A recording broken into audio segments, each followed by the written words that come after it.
நல்ல டேஸ்ட்டான உருளைக்கிழங்கு பூரி மசாலா எப்படி செய்கிறதுன்னு பார்க்கலாம். அதுக்கு பாருங்கள், உருளைக்கிழங்கை நல்லா கழுவிட்டு அரிஞ்சு நம்ம வந்து குக்கரில் போட்டு தண்ணி ஊற்றி தேவையான அளவுக்கு உப்பு சேர்த்துக்கலாம்.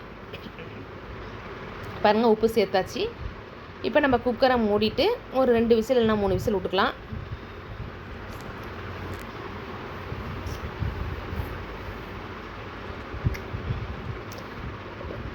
இப்போ பாருங்கள், தாளிக்கிறதுக்கு தேவையான அளவுக்கு எண்ணெய் ஊற்றிக்கலாம். அப்புறம் பாருங்கள், கடுகு சேர்த்துக்கலாம், சோம்பு சேர்த்துக்கலாம். அப்புறம் பாருங்கள், அரிஞ்சு வச்ச பெரிய வெங்காயம் நிறையா போடணும். அடுத்து பாருங்கள், கருவேப்பிலை சேர்த்துக்கலாம், பச்சை மிளகாய் சேர்த்துடலாம். பாருங்கள், இஞ்சி துண்டு நசுக்கி வச்சுருக்கேன், அதையும் சேர்த்துடலாம்.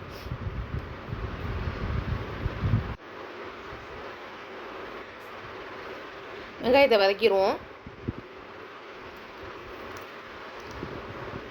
உப்பு தேவையான அளவு சேர்த்துக்கலாம் வெங்காயத்துக்கு மட்டும், ஏன்னா கிழங்குலையும் உப்பு போட்டிருக்கோம், அதனால் கம்மியாக தான் போடணும். பாருங்கள், ஒரே ஒரு தக்காளி, பெரிய தக்காளி எடுத்து அரிஞ்சிருக்கிறேன், அதையும் சேர்த்துருவோம். பாருங்கள், தக்காளியும் வதங்கிடுச்சு. மஞ்சத்தூள் சேர்த்துக்கலாம்.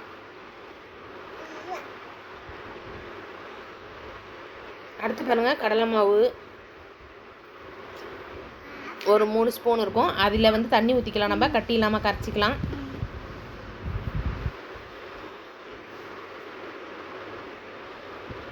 இந்த பக்கம் பாருங்கள், உருளைக்கிழங்கு பாருங்கள், தோல் உரிச்சு வேக வச்சு தோல் உரிச்சாச்சு.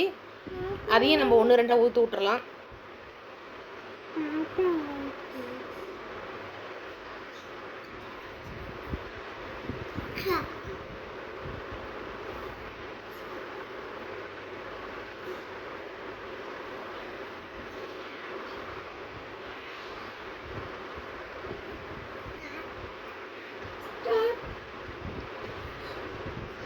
பாருங்கள், கிழங்கெல்லாம் மெரிச்சு விட்டாச்சு.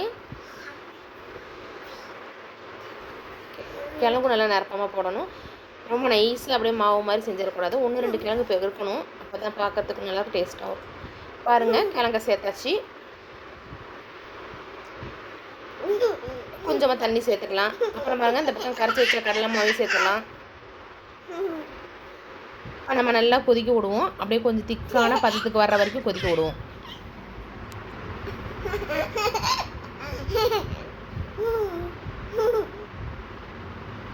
பாருங்கள், நல்லா டேஸ்ட்டான உருளைக்கிழங்கு பூரி மசால் ரெடி ஆயிடுச்சு.